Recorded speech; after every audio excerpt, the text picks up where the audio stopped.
we got some lights on. They're the wrong color temperature, but we'll figure that out later. But this is what a small section of 5,000 square feet of Swisstrax looks like. And so we're going to do, we talked about some different plans, doing some tile and stuff in here. We're going to talk about some of your concerns with dirt and dust and what do you do about stuff going underneath the floor. But we're going to be doing this entire massive 50 by 100 square foot garage, or 50 by 100 foot garage, 5,000 square feet of slate gray and black. Just like we do in most Obsessed Garage builds. So we're going to be doing the wash bay as well, show you how it works with slot drain. We're going to have to dress some pitches in the floor, but you're going to see this place transform from a bare concrete with a lot of, there's a lot of red soil, red clay. So we're going to have to show you how to prep the floor, how to then install it, how to cut the edges, how to scrape it, all those sort of things. So let's get started. All right, so we're going to start in the wash bay area. We're going to figure out how to address this curdy here, because I think this is going to be kind of a mess. I don't know how this is going to work. But I bought a floor scraper from Home Depot, nothing special. You need this a lot of times in new construction, especially if they did tile on the walls here. So I'm just kind of looking around for spots to scrape up. We've scraped in here for a half an hour or so to get all of the, like for instance, you see this piece here, piece of whatever thin set or drywall mud, and we just want to get that out of the way. That way our Swisstrax lays level, and also, I mean, you can to some extent see what's under the floor. So we're going to scrape, then we're going to vacuum, then we're going to wet it down. And then we're going to lay the tiles on this curdy. The tiler brought the curdy down to the floor and over, which you don't want to do that for sure. Because now we're going to see this orange crap. We might end up painting it black or something like that. That may be the way to go if we prep it, paint it, because otherwise you're going to see that orange coming up through the tiles. But we're going to keep prepping. We're also cleaning out the slot drain, getting that prepared, because the Swisstrax is theoretically going to cover that up. But I'm just kind of going around and scraping all the areas of the floor to make sure that it's ready for the tiles. This is not what you're looking for. We've got thin set glue, I guess. It's holding the curdy down. And so what I'm trying to do, I guess I'd rather have a white border than an orange one. So I don't know why they put this down. I mean, I know why, but they shouldn't have done this. So make sure if you're building a garage and you're going to do a plastic tile, because if you were doing if you're going to tile the floor with a regular tile, then this no big deal. Carrying this over the edge would make a better water seal. But since we're doing Swisstrax, the problem is it's see-through, so we can see up through this. So I'm having to pull this back and cut it off in order to get it at least somewhat decent looking, but the floor scraper isn't taking off this crap underneath. I mean, I don't really have a diamond grinder. It may end up looking worse. I'm just kind of pulling it back as far as I can. And cut it off.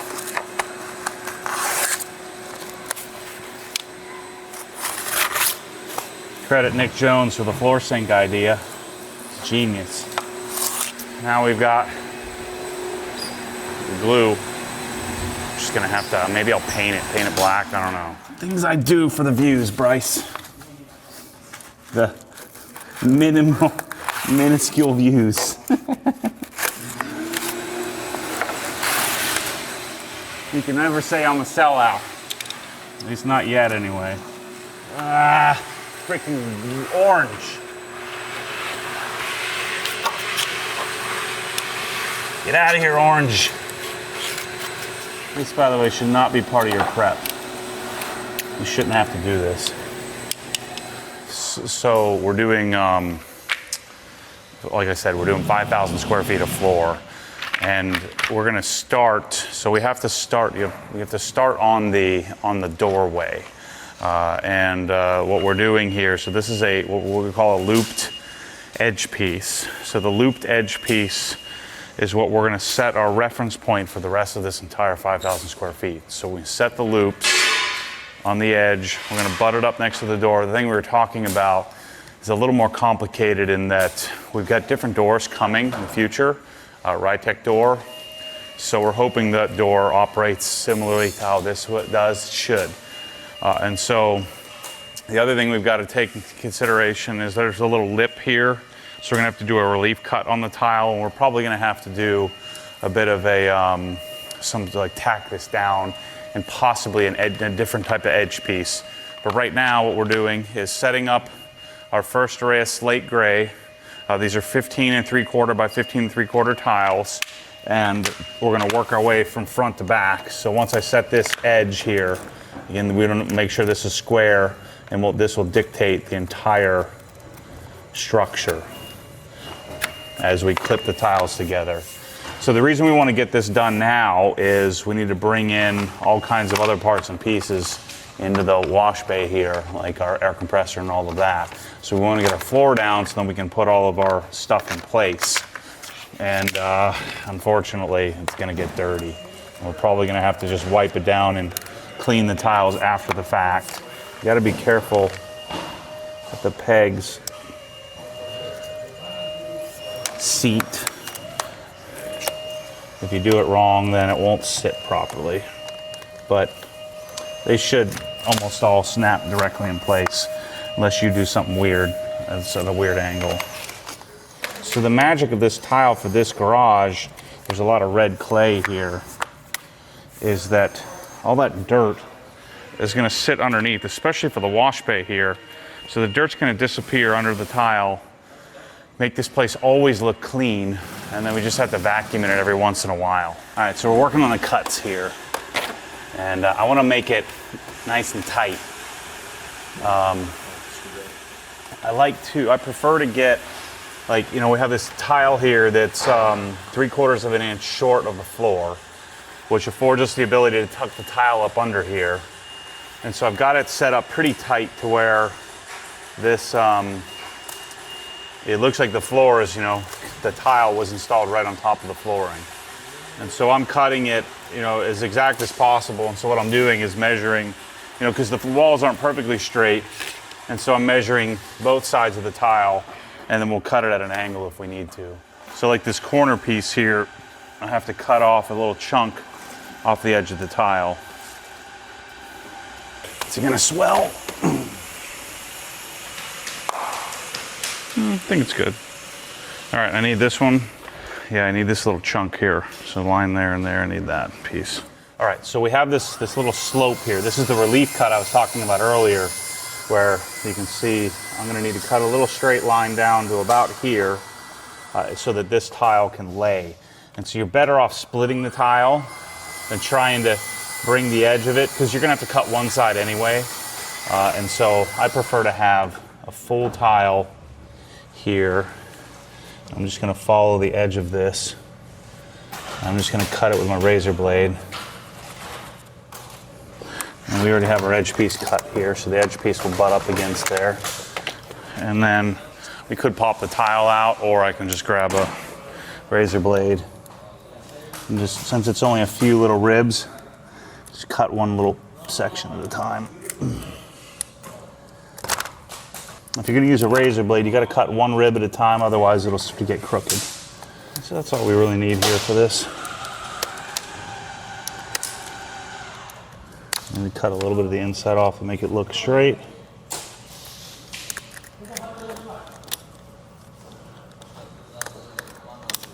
There we go. So now I'll lift this up, put this in. There's our corner. Nice. Okay, so this is where it's a little trickier because we're going underneath the tile. All right, so I got this little pocket here. I've got some grout that's kind of in the way. It'll probably block me that I may need to chip away. But I've got to go full tile, so I can't do this. I've got to go full tile, and I'm going to have to cut this piece off separately. So I gotta find my orientation. And so this is where you get turned around. You gotta make sure that you're flipping the tile opposite of what you think. So I've got a pegged here, so pegged there, and I've gotta go loop on this top edge. That's the way I need to cut it. And you need to make sure you can't just take the tile and go like this. I've got to take and measure on this side, right? Because I'm going to cut this off, and this side's going to butt up against the tile. I'm going to take 2 measurements, one on this side. I can get my tape measure under there. I'm sorry if I can't get my tape measure under there. I'm probably not going to get the tile. So let's go 4.5. And then we'll save these tiles because we'll use them on the opposite wall.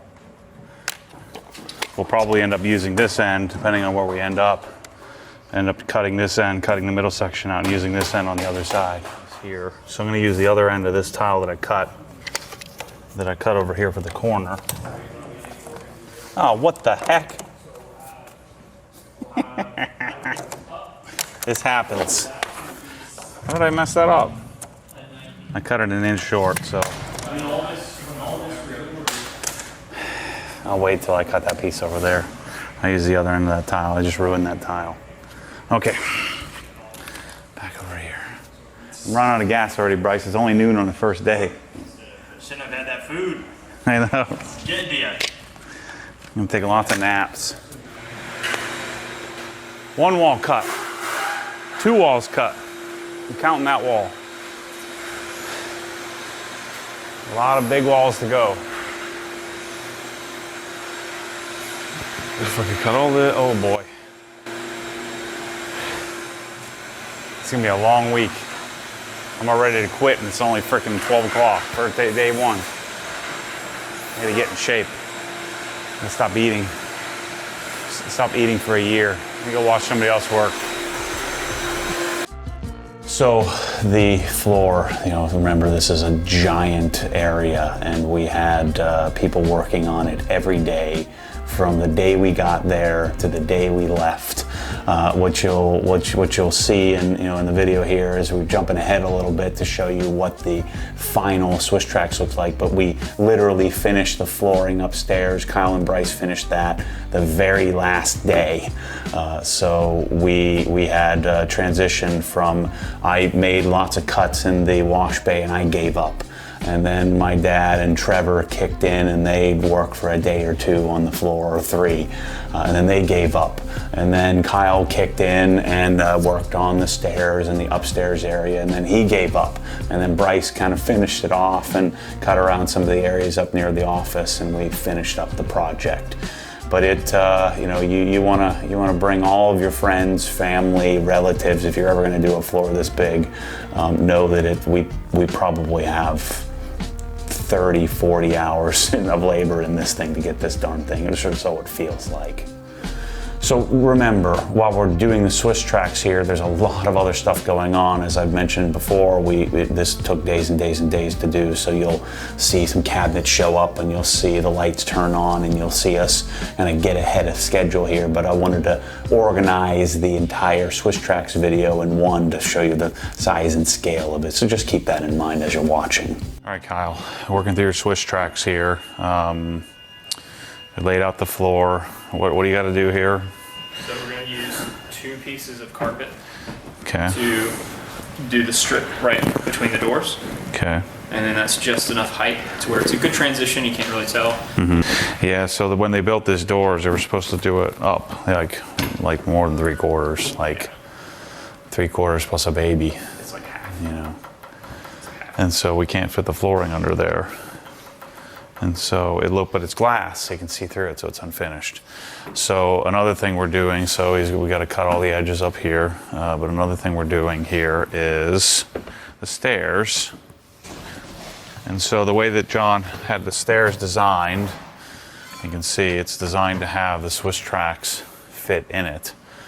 The only problem is it's not too straight. So we're having to make some funky cuts. But then you see how good this looks down here in the light. Now, once this gets done, he'll pull up the Swisstrax. They painted this with like a water-based paint, and so, or maybe it was even a basic solvent paint, but you can see it hasn't held up to this week. So they'll pull all the Swisstrax up, number them, and then paint this hopefully with like a urethane types, heavy duty paint that will hold up. But this looks pretty darn good. I think this is going to turn out pretty nice. And then hopefully these tiles can continue to sit in here and not trip anybody up. But the Swisstrax is coming together. So Mike and Trevor had to cut around the lift. That area wasn't too particularly difficult, but there was a little bit of an odd slope to the edge of how they poured the concrete, and so we had to compensate for that by cutting the Swisstrax a little bit longer than where the floor ended in order to cover up the kind of rounded transition of the lift area.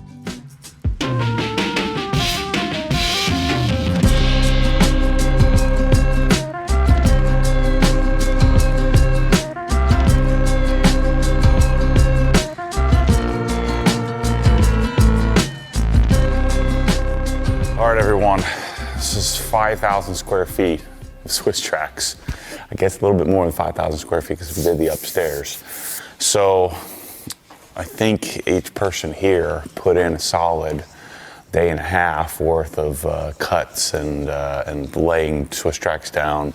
We did it piece by piece. I still have to do some cleaning, so we'll figure out. I think we're gonna like broom and maybe pressure wash and vacuum. I'm not sure yet, so we're gonna work on how we get the Swisstrax cleaned up after all the construction.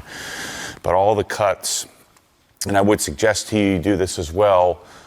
John had the baseboard guys, the trim guys, leave 3/4 of an inch, so we could tuck the Swisstrax underneath the baseboard, or even better would be to do your Swisstrax and then do the baseboards, but depending on how your construction works out. We did have to cut around all of the base plates for the beams that hold up the building, and we decided to just do a 2+ a section, 2+ a sliver, to do just the blackboard, just to break it up a little bit, because to do all gray gets a little monotonous. This area will fill up with cars, so it won't like quite as bare, but it's pretty incredible to see 5,000 square feet of Swisstrax. So over here, we had to cut around the lift, as you saw, and I think it worked out. I think it looks great. So we just cut right up to the edge of the concrete, and it shouldn't interfere with, or won't interfere with the lift at all. So it should look just fine for the purpose of this application. We talked about maybe doing some sort of aluminum trim around the edge, but I don't think that's really necessary. I think it looks great. So then the wash bay, you can see the scissor lift sitting right on the drain here. You can feel it. You can feel and see the pitch of the floor, but the Swisstrax, although it's plastic and pretty dense, is pliable enough to carry this, so it's not floating on the valley here. It's actually sitting flush with it, and so it works really well. The combination of slot drain and Swisstrax, you saw it at Nick's Garage out in Colorado. We've done it several different applications where there's a drain underneath. It works great. The other thing that I'm surprised we didn't have to do any kind of modification here, and I think we're going to be good. I made a relief cut around the door. There is a slight curve, drop off here leading up to the door, and it actually worked out quite well. So all I did was make a basic relief cut, and the floor is sitting nice and flush. I still have to do the back closet, the back utility room. We still have some more stuff to do in there, so I don't want to cut the flooring on that yet. Same thing with the tile. So there is no baseboard around the tile, but you saw I cut back the curdy, the vapor barrier a bit, and then tuck the floor in. We also did, gotta move this here, but there's also a floor sink that we just carried the Swisstrax right over top of. I thought about cutting around it, but it ended up working out the way we did it. You can see how clean the edges look. tucking it underneath the tile. This is the area, so it's butted up to the tile here on this wall, but that wall it's tucked underneath. Everything looks darn good. So then upstairs, I think this is my favorite part, is when they built the staircase, they built it out of, I guess, what was it, rolled steel, and left a 3/4 inch deep section for the Swisstrax to sit. And so you still have to pop some of them in here, but you see that the stairs need another coat of urethane paint. But these will just pop out, the painters can paint it, pop them right in. Well, they'll number them because they're all, you know, cut specific to each stair. And as you walk up, you have, we like the gray and black contrast. I think it matches the rest of the theme of the garage. So up here in the I guess this is the extra storage area, the flex area. Bryce is finishing up the cuts here, but Kyle did this yesterday where he pulled out the, what are these called, the air vents, cut the Swisstrax around it, and then popped the air vent back in. I think it looks fantastic. So I think we can check that off the list. That's a wrap of the biggest floor I've ever done. I'm certain it's not the biggest floor ever done, but it was the rather daunting project to see. I think we had 5 pallets of Swisstrax stacked taller than me, and it seemed rather daunting when we started in the wash bay. But now that it's all done, it seems like it was a breeze. So the snapping together of the tiles, when you do this large of a floor, still feels big. Still feels like a lot. If you're doing your normal garage, you can pop together the 3-car garage in less than an hour, make the cuts in 3 or 4. This had hundreds, I would say close to 1,000 cuts, and so that took some time. Anyway, thanks for watching. I hope you enjoy the rest of the series and lift and cabinets and all of that stuff. Make sure to check that out. Go to obsessedgarage.com. We are a Swisstrax dealer, and we sell a lot of it. And my designers and tech support guys can help you design your floor if you need it. But hit us up, support at obsessedgarage.com, and we'll help you out as much as we can. Thanks for watching. You can have your nap. We got a good plan. What we're gonna do is we're gonna do a ice cream, Shower ice cream 2 to 4 p.m. nap, and then just work until we fall over. Yeah, that's the plan. We're not actually gonna do that, but it would be nice. Sounds good.